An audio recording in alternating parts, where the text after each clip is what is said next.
So welcome to part 2 of the Comanche project, and before I show you everything that's going on behind me here, let's catch you up on what happened first.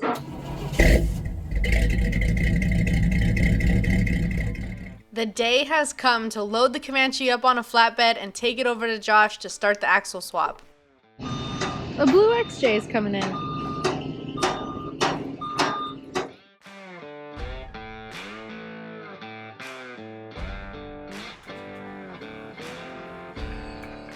So these are Rusty's brand new high clearance fenders that I just had to have. These are going to look great on the Jeep. I'm actually going to be taking them home so I can mount them myself after the swap is done.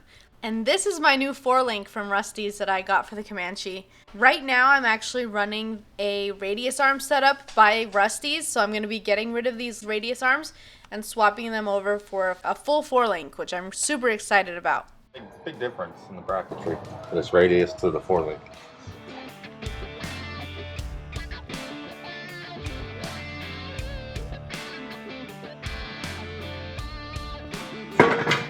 All right, that's there.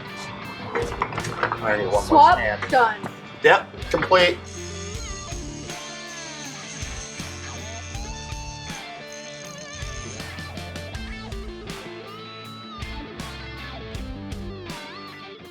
So it's like 12 o'clock at night, and we have decided that tonight is the night that we're gonna mount all 3 of the rest of these beadlocks.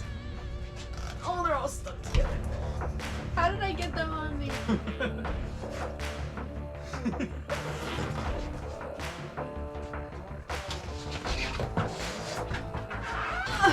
Okay, Racelines.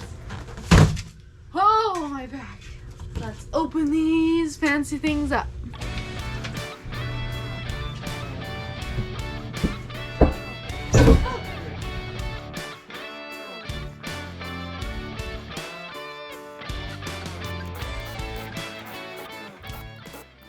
So it's the next day. We're loading these up.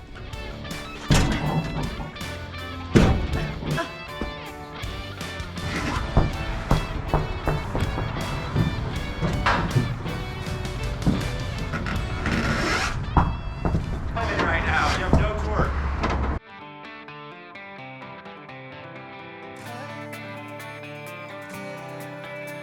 So we're gonna get the ride height.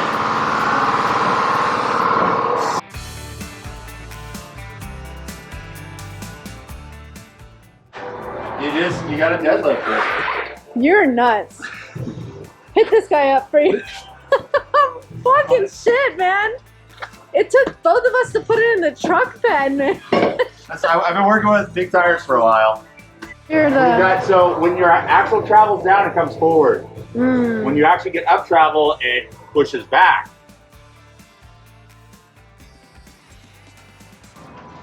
That's all T-Road.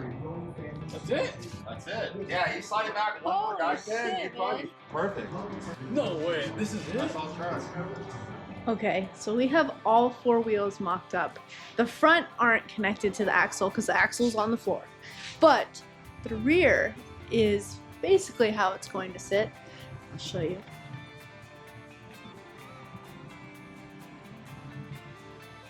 And this is a test fit for the front. Well, not a test fit, more so we can see it. It's crazy. But yeah. Really, really good. Good stuff. Look how much taller this is than I am.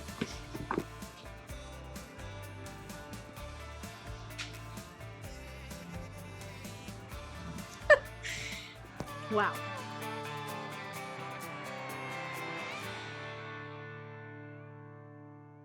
So as you guys saw in the previous video, got this Barnes 4-wheel drive bumper.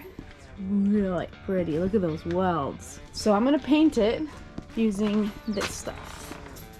I got the textured black. I was gonna powder coat it, but after remembering what my previous bumper has gone through, there's no point in paying the money to powder coat something that's just gonna get messed up.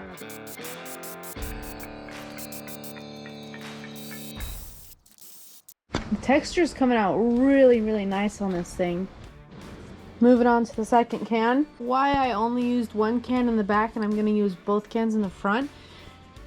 chances are I'm gonna hit this on a bunch of stuff. I mean, rocks, trees, other bumpers of my friends. So I kind of want the most coating on the front of this bumper, which I think it's gonna come out really well because you can see it gets some pretty good texture. So I'm gonna go head to Josh's because I just got the steering in. So when I get there, I'll show you guys what I got. Wow. Wow. Wow. Right here. Yep. This pretty much makes you ditch your drag link and your center link. This makes everything fully hydraulic from, well, this is your intermediate shaft input. These are your lines going out to your full hydro assist. So no more links coming across. Yay! Just don't burst the line. Whoa. Oh, wow. Now that's a ramp. That's gonna turn the tires. That should work on the 40s. That's big. There's gonna be some really big hydraulics for you. Yeah. I was talking with Barnes, and they informed me of this awesome track bar bracket and brace that ties in with the unibody from side to side. I've never seen it, and I was like, well, we might use it if you send it. Absolutely gonna install this. 100%. It's gonna actually relocate the track bar forward to help clearance the room for the 60 under there. And then it keys in this bracket. It's pretty neat, and it moves that forward to where you're not gonna have your coil hitting on where such brackets were before. So bringing it forward keeps you clear of your coil range, and it's gonna actually give you the room you need to clear the axle housing. And it's a brace all in one. Alright, that's it for the second part of the Comanche project. Thank you for watching. Make sure to like and subscribe, and stay tuned for part 3.